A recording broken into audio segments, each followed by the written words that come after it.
Hello, dear children. How are you all? This is Rashmi Mishra, your English educator. Today I am here with a new topic of English, an alien handbook of class 7, and the chapter name is Bringing Up Carrie. So, what is the meaning of the title, children? Bringing up Carrie. Bringing up का क्या means होता है? Take care करना, पालन पोषण करना, you can say here. Okay, तो Carrie is a character, the elephant, a small elephant name is Carrie in the story, and उसका पालन पोषण करना वो आपके chapter जो है title, it is the meaning of the title. Okay, so are you ready, children, for the chapter? Very good. So before starting the chapter, let's read about the chapter. Okay, it is written by Dhan Gopal Mukherjee. And what is given in the chapter? Carrie, a 5-month-old baby elephant, lives and grows up with his 9-year-old friend and keeper. वो रहता था और बड़ा हुआ, किसकी देख रेख में बड़ा हुआ? एक 9 साल का उसका दोस्त था, उसकी देख रेख में वो बड़ा हुआ. Carrie does not eat much. ज़्यादा नहीं खाता था वो. Just about 16 kilogram of delicious twigs a day. 16 kg क्या खा जाता था चिल्ड्रन? ट्विग्स होते हैं जो पेड़ों के जो टहनीज होती हैं, उनकी शाखाएं जो होती हैं उनको खाता था वो. प्लेफुल, और वो बहुत ज़्यादा सेंसिटिव था. और carry saves a boy from drowning, और कैरी ने एक बच्चे को डूबने से भी बचाया था. So let's read the story now. Children, Carrie was an elephant and he was 5 months old. कितने महीने का था वो? सिर्फ 5 months का. When he came to the author, जब वो author के पास आया तो केवल 5 महीने का था. And Carrie lived in a pavilion. एक pavilion मतलब एक shaded area होता है, उसमें वो रहा करता था. It was under a thatched roof. pavilion. एक thatched roof जो था, छप्पर से पूरा छप्पर लगा हुआ एक रूफ था वहाँ पर, which rested on thick tree stumps. और किससे वो अटका हुआ था? एक मोटी ट्री की जो स्टम्प्स थी उससे उस छप्पर को अटका रखा था, सहारा दिया हुआ था, उसमें वो रहता था.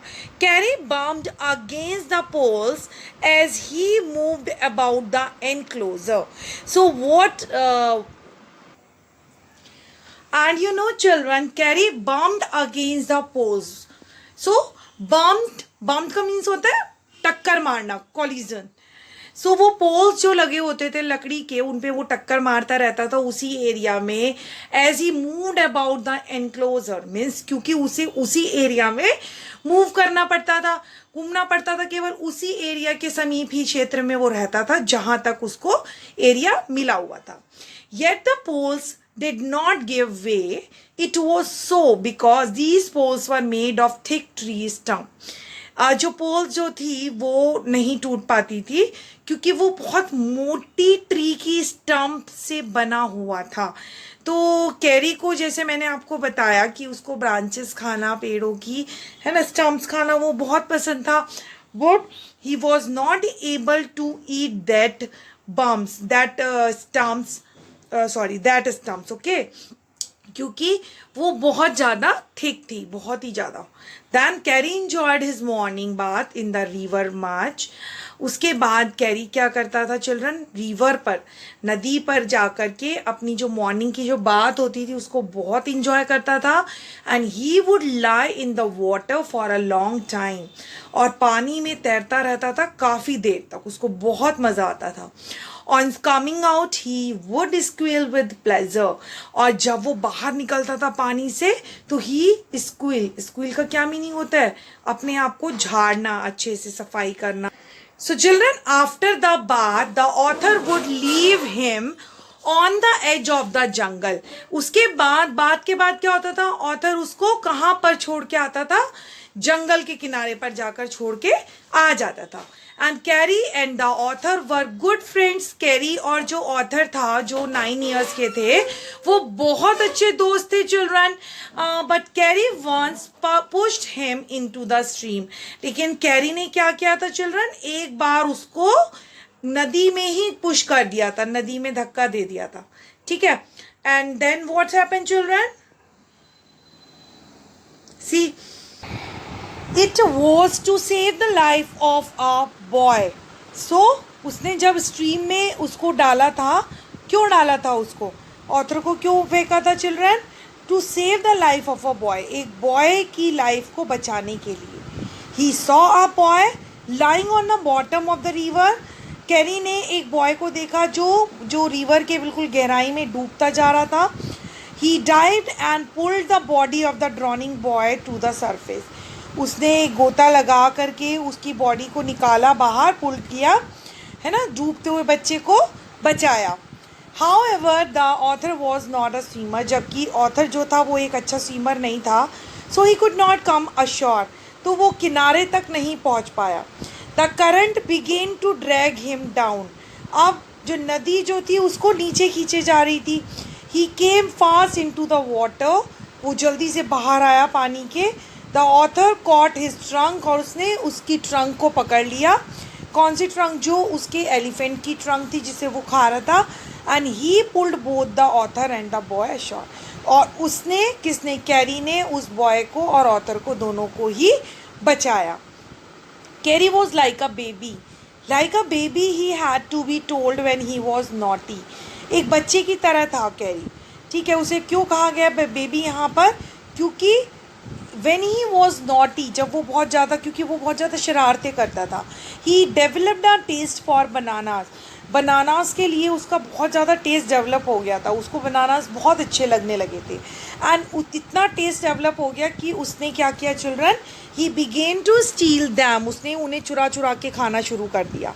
Large plates of fruits were kept on a table in the dining room, बड़ी बड़ी प्लेट जो फ्रूट्स की रखी रहती थी टेबल पे डाइनिंग रूम में। Carry would put his trunk, carry जो था वो अपनी ट्रंक को डालता था विंडो के थ्रू और बनानाज उठा लिया करता था।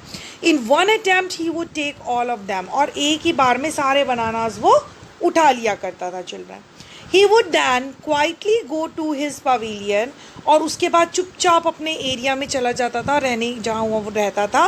There he ate the bananas at peace, और वहाँ बैठ के आराम से बनानाज खाता था कि कोई उसको देख भी नहीं पाता था कि बनानास कौन खा रहा है। At last the author cot him stealing, और एक बार क्या हुआ चिल्ड्रन, ऑथर ने चुराते हुए उसको पकड़ लिया।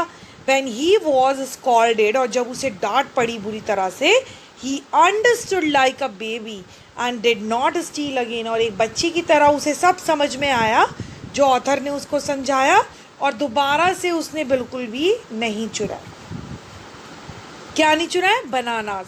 He was a quick learner, वो बहुत ज़्यादा तेज़ी से लर्निंग करता था, चीज़ें सीखता था। Kari learned mali after 3 lesson, but it took him 3 weeks to learn that. Kari ने माली भी लर्न कर लिया था 3 लेसन के बाद, आफ्टर 3 लेसन, बट 3 वीक्स लगे उसे लर्न करने में धत। धत वॉज द कमांड, धत एक कमांड होती है चिल्ड्रन जो दी जाती है एलिफेंट्स को टू सिट, बैठने के लिए। While Mali was the command, और माली जो वो कमांड है वो दी जाती है वॉक करने के लिए। So whenever you will say to any elephant माली, so he will start walking, and whenever you will say that, he will sit. Okay, these are the 2 commands which will be given to the elephant. So these commands were taught him just as one teaches a child. और ये 2 command उसको सिखाई गई जैसे एक छोटे बच्चे को चीज़ें सिखाई जाती है उस तरीके से। The teaching of master call to an elephant is a difficult thing.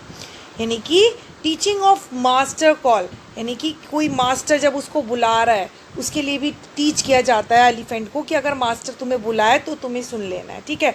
तो वो एक बहुत डिफ़िकल्ट चीज़ हो गई थी किसके लिए, कैरी के लिए सीखना कि मास्टर कॉल को कैसे समझेगा वो। An elephant generally takes 5 year to learn, और मास्टर कॉल को समझने के लिए कोई भी elephant children will take 5 years, okay, yet it is most important signal for elephant to learn. और ये बहुत ज़रूरी सिग्नल है किसी भी एलिफेंट के लिए लर्निंग में, ठीक है। It is so because it helps an elephant to save his master's life. It is so, ऐसा इसलिए क्योंकि इट हेल्प्स एन एलिफेंट, क्योंकि ये एक एलिफेंट की इस तरीके से मदद करता है to save his master's life, कि एलिफेंट अपने मास्टर की जो लाइफ है वो भी सेव कर सके, ठीक है। So sometime they are lost in the jungle, कुछ कई बार ऐसा होता है कि जो एलिफेंट के मास्टर होते हैं वो जंगल में खो जाते हैं, and there is no way out, और उनको निकलने का कोई रास्ता नहीं दिखता है। तो then the master make a strange hissing, एक साउंड में बना करता है जो मास्टर होता है, ठीक है। हिसिंग साउंड होती है, एक हॉलिंग साउंड होती है चीखने की, है ना, in the elephants year, elephant के कान में बड़ी तेज़ी से चिल्लाता है वो, ये वाली sound. A train elephant understand it, एक ट्रेंड एलिफेंट जिसको ये सब चीज़ें सिखाई जाती हैं उसको ये अच्छे से समझ आ जाता है, and at once pulls out the tree in front of him, और उसी समय वो क्या करता है, उनको वे दिखाने के लिए अपने मास्टर्स को, वहाँ एक ट्री का साइन बना देता है, यानी ट्री को पुल करके गिरा देता है कि भाई इधर से रास्ता है, क्योंकि एलिफेंट को बहुत जल्दी रास्ता लर्न हो जाता है, ठीक है। So master call is very important for all the elephant. So it was the story, children, which I taught you in short.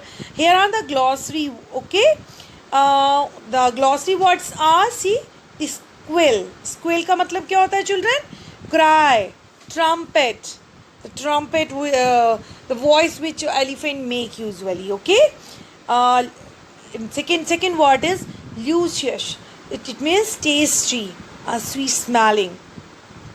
Okay, hatchet, small x, and then mutilated, torn awkwardly. Okay, lasso, rope with a nose at the end. See the picture here. Okay, and now the chapter is over, children. Do revise this chapter, keep listening my videos, and please subscribe my channel, children. Till then, goodbye. See you, children.